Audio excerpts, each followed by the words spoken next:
Hello and welcome. Today I'm going to be talking about Bobbie Wofford. She's a young lady that went missing in Kingfisher, Oklahoma in 1999, and her case is still active, but it is a cold case.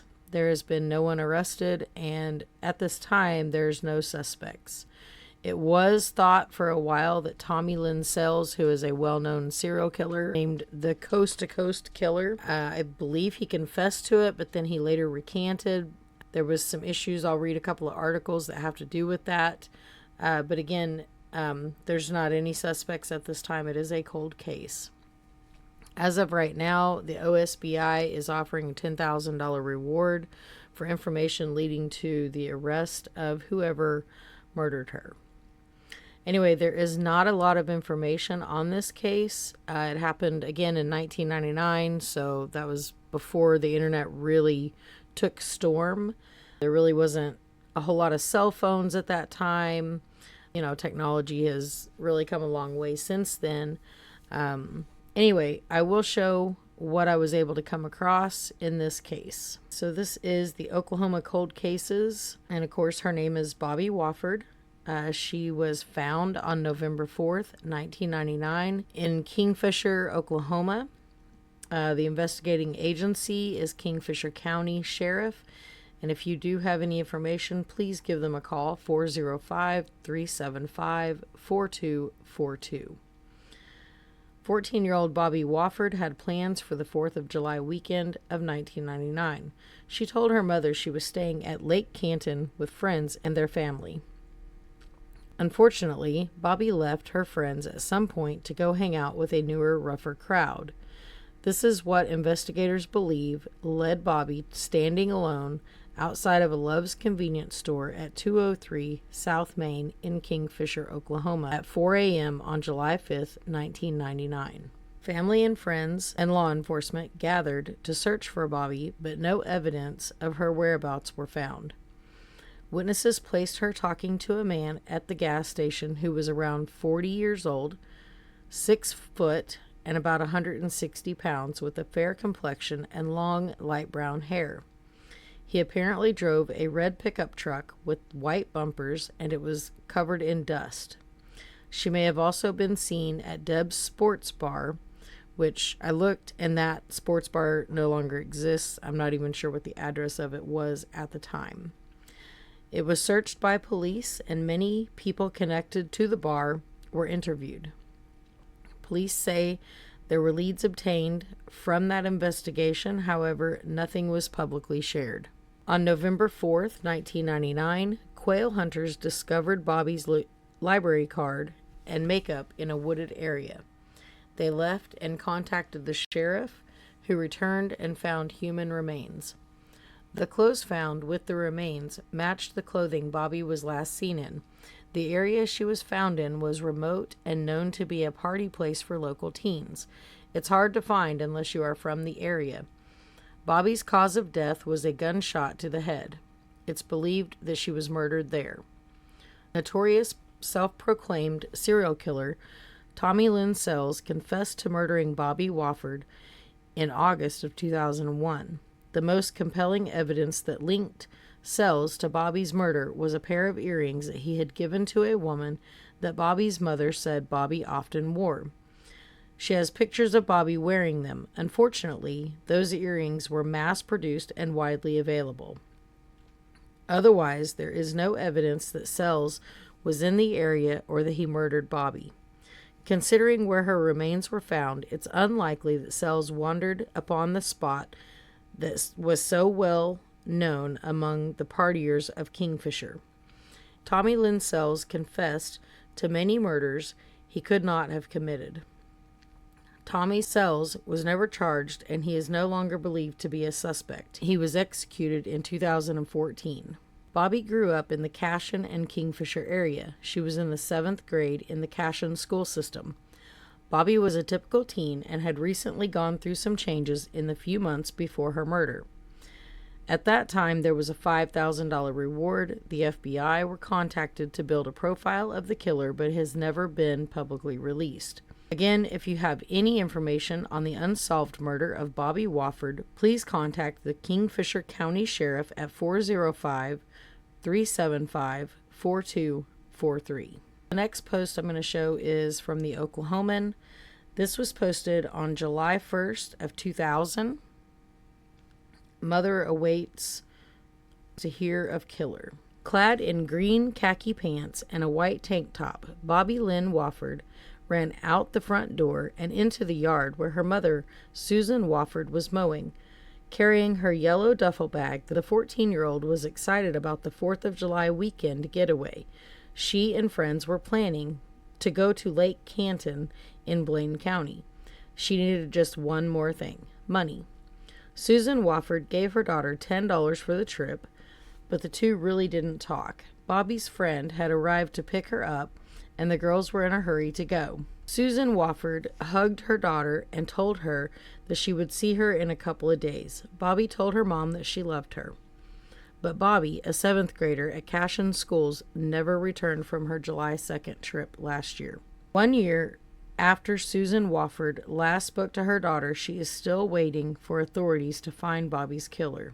In my mind, I'm begging someone to help, she said. Authorities have increased the reward for information in the case from $5,000 to $10,000, and they hope Susan Wofford's wait will end. A little girl lost. Bobbie never made it to the lake. Authorities believe she met up with other people and left the original group. The last time anyone saw Bobbie was about 4 a.m., July 5th, as she stood outside of a Love's convenience store in Kingfisher. A store clerk told investigators Bobbie was talking to a man who was driving an older model red pickup. The same clerk later told Susan Wofford she never saw Bobbie. Kingfisher County Sheriff Danny Graham said other witnesses who claimed to see Bobbie at the store were not credible because they were under the influence of drugs or alcohol. Susan Wofford and police began receiving calls from people who said they had seen Bobbie both in and out of Oklahoma. Susan Wofford received calls from psychics claiming they had seen her daughter. Susan Wofford said she began getting upset with her daughter for making her worry and for breaking her trust, but anger became worry when police listed Bobbie as missing, and Susan Wofford's waiting began. One search ends and another one begins. Hunters roaming a wooded area west of Kingfisher in November found a crushed lipstick container, other cosmetics, and a library card with Bobbie Wofford's name on it. The men reported their findings to the Kingfisher County Sheriff's Department. Sheriff Graham first found one of Wofford's tennis shoes, then her yellow duffel bag and black purse, and finally her skeleton. It was clad in the same green khaki pants and white tank top Susan Wofford described seeing her daughter in last. The massive trauma to Bobbie's head led investigators to believe that she was shot, Graham said. Graham said the area where Bobbie's remains were found was a place where teenagers go to drink and party. He said investigators have never placed Bobbie in the difficult-to-find area before the night that she was killed. The person who took her out there must have known the area, he said. Although it was December when DNA tests proved the bones belonged to the girl, Graham said he knew immediately. Once the remains were found, Susan Wofford began planning her daughter's funeral. Because the local churches were too small for the mass of people who wanted to mourn the teen's death, Bobbie's funeral was held at the school gymnasium. After the funeral, Susan Wofford continued to wait, but this time for answers, searching for a sketch. The day before Bobbie Wofford's remains were found near Kingfisher, a witness gave a description of the man talking to Wofford outside the Loves. The man was described as being 6 foot tall, 160 pounds, and about 40 years old. He had a fair complexion and long light brown hair.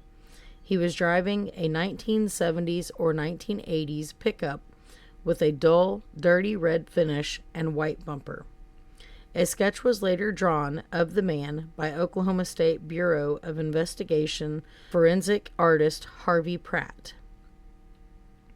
In November, the OSBI offered a reward of up to $5,000 for information in Bobbie Wofford's murder. The OSBI raised the reward to $10,000 earlier this week. Grissel Motors in Okarche, Susan Wofford's former employer, is also offering an undisclosed amount for information. In December, on a tip, the investigation centered on Deb's Sports Bar, a Kingfisher tavern where investigators think Bobbie may have been seen. County deputies and OSBI agents searched the bar owner's residence behind the bar, and 4 vehicles. They confiscated hair samples, drugs, adult videos, and ammunition. Although it was believed that the hairs confiscated might belong to Bobbie, it was later determined that they did not, Sheriff Graham said. Despite the hairs not matching Bobbie's, Graham said he believes the search was critical. Officers also interviewed a man and a woman who co-managed the bar, as well as 2 other people. Graham said a woman interviewed made some comments about Bobbie's murder that concerned investigators. He said those comments are still being investigated. A year later, no arrests have been made in the case, but there is a list of suspects. Graham said authorities have run down more than 300 leads. Wasting time solving death. Graham said Bobbie's case has peaked more times than any he's worked in his 25-year career. There's been nights when we thought we had the answers, and by the next morning we realized everything we had just done the day before was probably for nothing, he said. Graham said the FBI has agreed to profile the person who could have killed Bobbie Wofford. He said the profile, which he hopes will help solve the case, will be performed later this month. Although he would not reveal who he believes killed Bobbie, Graham said he has suspicions. Susan Wofford also said she knows. Both the mother and the sheriff have theories on how the killing occurred. Finding out about her daughter's life through the investigation has been difficult, Susan Wofford said. She was changing the last couple of months before she left, going from a little girl to a teenager. I can think back to changing and being a teenager and things I didn't tell my parents either. I believe that she would have grown out of stuff just like all of us do. She just didn't get a chance. Putting faith in the conscience. Both Graham and Susan Wofford believe Bobbie's killer will be brought to justice. Both believe justice will come when someone the killer trusts comes forward. They are relying on someone's conscience to become too much, spurring a solid lead. Graham said he thinks about Bobbie every day. He said he and the deputies working the case have become both professionally and personally involved. She has become part of all of us. I would never allow this to become a closed case as long as I am sheriff. Susan Wofford believes someday her phone is going to ring and it is going to be someone giving her evidence about her daughter's killing. She has purposely made herself ignorant of the details of her daughter's case, only listening to what investigators tell her and maintaining her composure. But she admitted she has moments, usually in Bobbie's bedroom, when she breaks down. Sitting by the phone and waiting for that call is what Susan Wofford plans to do on the anniversary of Bobbie's killing. Not only is this the anniversary for her, but it is also the anniversary for whoever did it, she said. Depending on the type of person this person is, they may have a hard time with it right now too. There's a good chance that something could happen at this time of the year. This article is also by the Oklahoman. This was posted 6 years later, May 28th, 2006. 7 years later, girl slaying haunts town. The road runs on an iron bridge over Kingfisher Creek, leading past an open field and a row of trees. 7 years ago, concealed in those trees just north of the cemetery, the body of 14-year-old Bobbie Lynn Wofford lay. Her body rests there for 4 months before she was found. leading to a murder investigation in a rural community known as the Buckle of the Wheat Belt. Recalling the 1999 murder of the teenage girl is hard, an old wound for many, said Ronald Grisel of Okarche, who once employed the girl's mother. He is still offering a $1,000 reward for information about the killer. Grisel and investigators said Wofford's family does not want to speak about the case. Tommy Lynn Sells, 41, who said he killed Wofford, is on death row in Texas in a separate murder case. But the self-proclaimed serial killer's confession in the Wofford case is shaky and just plain unbelievable to a lot of people, Grisel said. No one has ever been charged in Wofford's murder. Oklahoma State Bureau of Investigation, who have worked on the Wofford case over the years, still welcome any help from the public, spokesman Jessica Brown said. Just because someone said they murdered a person doesn't mean they actually did it, Brown said. Even if someone confesses, we check all the facts and then move forward. We haven't moved forward in this case. Wofford's death is still considered unsolved in the Kingfisher County Sheriff's Office. Sheriff Dennis Banther said. Banther said he thinks people just want to find the truth, whatever it is. It is a case that is still under investigation and will continue to be so until charges are filed against a suspect, Banther said. Wofford, remembered as a smiley, blonde teenager, stood 5 foot 5 inches tall and weighed 115 pounds. She was reported to have been seen at 4 a.m. July 5, 1999, at the Love's Country Store across the street from the Kingfisher Sheriff's Office. On November 4th that year, quail hunters found her small purse and called then Sheriff Danny Graham. Graham found her decomposing, clothed body in the woods. DNA tests identified the missing girl. Kingfisher Cemetery sexton Lester Hamill said he remembered a putrid odor lingering in the air for weeks. A calf or wild animal could have died, he thought. He did not realize that Wofford's body was there. The girl was one of his own daughter's friends and a best friend of his neighbor. Hamill said Wofford's death shook a city not used to such a violent crime. Our big question we always asked was why was a 14-year-old girl out at 4 a.m., Hamill said. I have always used Bobbie as an example to my own daughters about what can happen.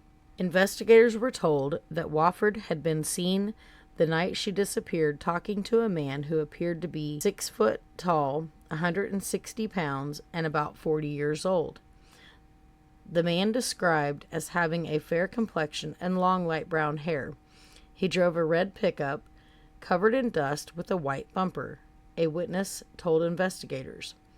Growing up between Cashin Schools and Kingfisher, Bobbie Wofford had friends in both communities. D.L. Robertson, the Cashin Dean of Students today, who taught history and coached junior high and high school football 7 years ago, recalls the Wofford murder as a trauma to the students unlike anything else. Any time that you lose a student, you go through disbelief. But the way this happened, it was a shock, Robertson said. When Sells claimed in 2001 to have killed Wofford, the girl's friends and others were relieved to have some sense of closure, he said. Robertson wondered how she could have been so unlucky to be picked up by a serial killer. She was a young girl full of energy, always smiling, Robertson said. We'd never had a loss like that in our student body. E.A. Ard Gates, recently retired Kingfisher County Assistant District Attorney, suggests the investigation continues. We haven't closed the book on it, Gates said. Gates' last day as an assistant district attorney was Friday. He retired to run for an associate district judge seat in Kingfisher County. Sells claimed to have killed about 70 people in all 50 states. Today, he sits in a Texas Department of Criminal Justice prison awaiting execution in the murder of Kayleen Harris, 13. In September of 2000, he was sentenced to death in the December 31st, 1999 murder of Harris in Del Rio, Texas. Sells told investigators that in 18 years' time he had traveled around cutting throats, bludgeoning, and shooting people to death. Authorities are not sure how many murders he really committed. There is no execution date set as Sells appeals the death sentence. Grisel in Okarche said he still hopes his reward money might help someday. It would be fantastic if something comes of this, Grisel said. If we get an arrest and a conviction, I would come forward with the money. This is the OSBI website for Oklahoma State Bureau of Investigation. They offer $10,000 reward for information leading to cold case arrest conviction. This is the most recent post that I was able to find, February 25th of 2025. The Oklahoma Bureau of Investigations, OSBI, is offering a $10,000 reward for information that leads to the arrest and conviction in a cold case involving the murder of 14-year-old Bobbie Lynn Wofford. The case stems back to 1999. In July that year, Wofford was dropped off at the Love's convenience store on Main Street in Kingfisher. Her remains were found in rural Kingfisher County in November that same year. Bobbie's injuries were determined to be consistent with homicide, according to OSBI. OSBI is asking anyone with information to contact them at 1-800-522-8017 or tips@osbi.ok.gov. Okay, this is what I was able to find on Tommy Lynn Sells. He was an American serial killer who became known as the Coast to Coast Killer. He claimed to have killed up to 70 victims, including Bobbie Wofford. They did pinpoint him in at least 22 cases. This picture here is a mugshot out of Valverde County in January of 2000. Apparently he admitted to it, confessed to it, and then maybe later recanted, or they just did not find enough evidence against him. If you'd like to look it up, I know Wikipedia is not the best source, but it is a source. Anyway, this goes on to talk about his history. He has a very long history. Had a very rough childhood, and then went on to commit several heinous murders. Because he is not considered a suspect now, I'm not really going to focus a whole lot on him. I may do a separate video just about this guy in general. There's a lot of information that you can find in regards to him. Although I will say that in everything I have found, I will say that if you scroll down here, it does have a timeline starting July 5th, 1979, in Mississippi, Missouri, another one in Missouri, another in Missouri, New York, Nevada, Illinois, Arizona, Florida, again, Illinois, Missouri, Nevada, Texas, Tennessee, Texas again, Kentucky, and down here they do have listed Bobbie Lynn Wofford right here. It says July 5th, 1999, Kingfisher, Oklahoma. Bobbie Lynn Wofford, 14, was picked up from a Lowe's convenience store by Sells, who drove her to a secluded area, sexually assaulted, struck repeatedly with a hatchet, and then shot her in the head with a large caliber revolver when she tried to escape. He dumped her body off the side of the road and kept 2 of her earrings. So in the previous report that I read a moment ago, here it says that she was found near Kingfisher Creek and just north of a cemetery. It seemed like she was in a secluded area. I did map out this area because I was curious kind of exactly where was she found. Okay, so if you can see my mouse, right here, this is Canton Lake. Lake Canton. Okay. Down here, this is Kingfisher, Oklahoma. This is the little town that she supposedly was dropped off here in this area. Right here is about 203 Main. It says 209, but it was in this area. If we go to Street View here, it does appear that this Love's is still here. That looks like a Love's. There's a Love's sign. So I'm assuming this is the store that she was seen outside of on July 5th, 1999. Okay, so this is the area that she was dropped off. And what I was able to determine, I searched for all the cemeteries in the area. Then I decided I needed to search for the creek itself so that I could really have a good idea of where she may have been found. And if you see here, this is Kingfisher Creek. Okay. We are west of Kingfisher. Right here is Kingfisher. Okay, this is where the creek is. And then this is a cemetery. Going back to here, it looks like that's pretty well the description of what I was able to deduce.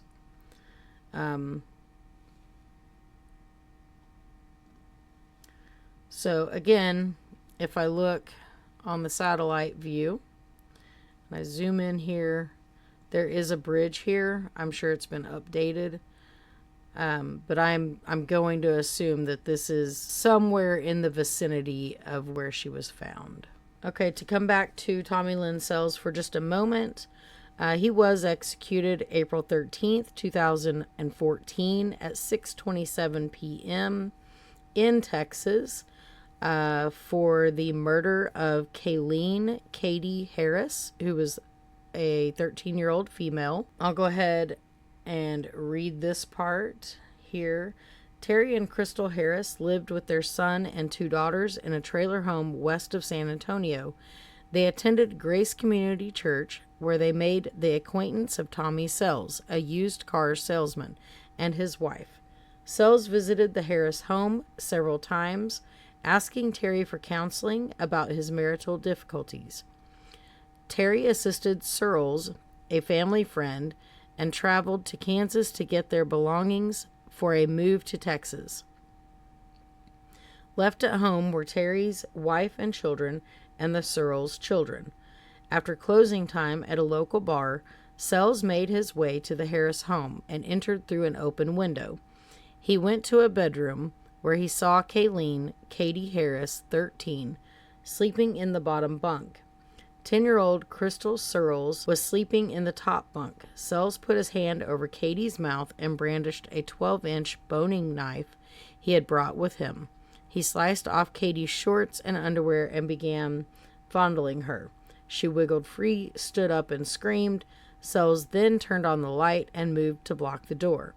Katie saw herself bleeding and said, "You cut me." Sells then moved behind her, put his hand over her mouth, and sliced her throat twice. Katie dropped to the floor and gurgled.